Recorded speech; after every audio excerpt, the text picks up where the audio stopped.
Hey gamers. Here. So today I'm in Tokyo right now and I'm about to be entering Kabukicho, also known as Kabukicho in actual real life.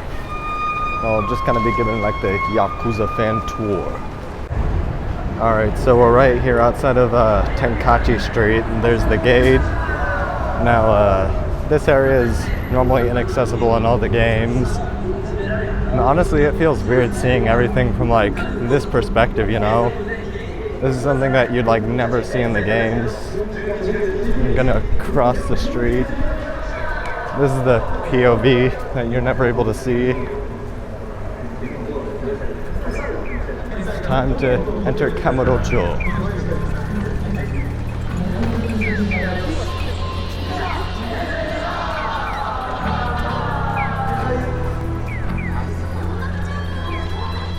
I'm just a lone Yakuza girl in a lone Yakuza world. So yeah, this is Tenkachi Street, and this is like the main street you start every single game on, and just kind of the main street in general. Now there are a few notable landmarks here, like this is the building where Serena is, and there is like an actual bar in an alleyway over there. I don't feel confident enough to cross it, but I think it was like on the second and third floor there's like Serena and Sky Finance. So that's pretty interesting.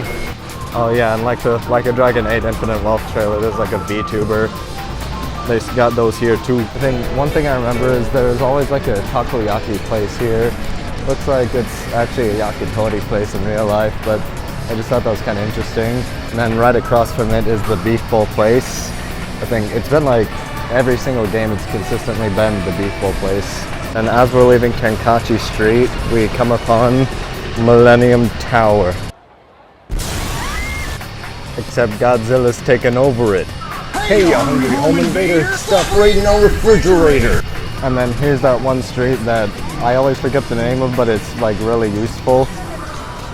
Like, I cannot tell you how many times, like, whenever I go to Tenkachi Street, it feels like once every now and again, but I feel like I'm just always on the street.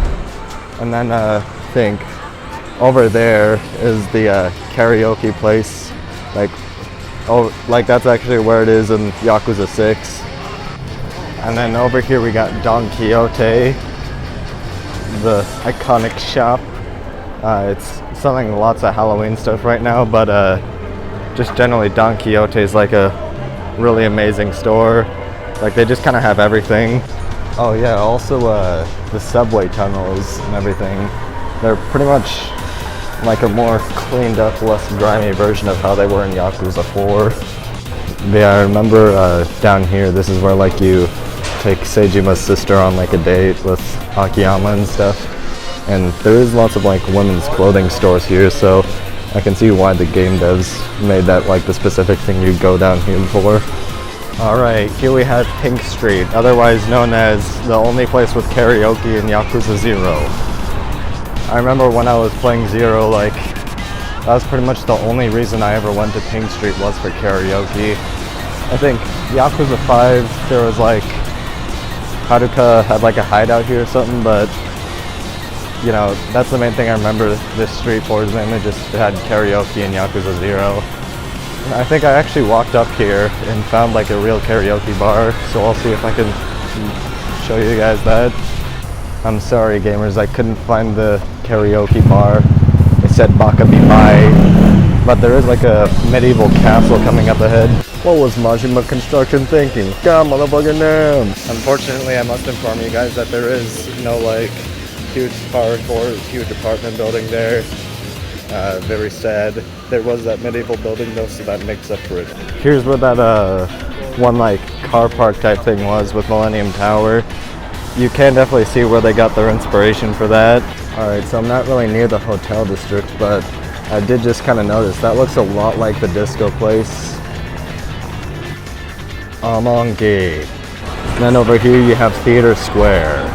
This is also a very iconic location. I think Akiyama may have actually been here whenever like the Kamurocho Tower exploded. There's that one sub-story with like Kiryu was trying to teach those punks how to be punks and stuff like that.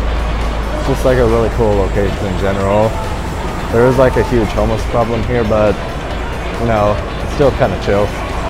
Dude, honestly, homeless people is kind of an Akiyama reference, so it's pretty epic. Alright, so overall, leaving Kabukicho, I highly recommend like anyone who's going to Tokyo or who is currently in it right now to visit.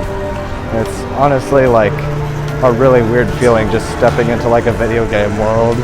And one thing I noticed is I have a really great sense of direction here too, so it'll pretty much just be like visiting a second home almost. So very highly recommend this place. This epic is swag. Baka ni pai.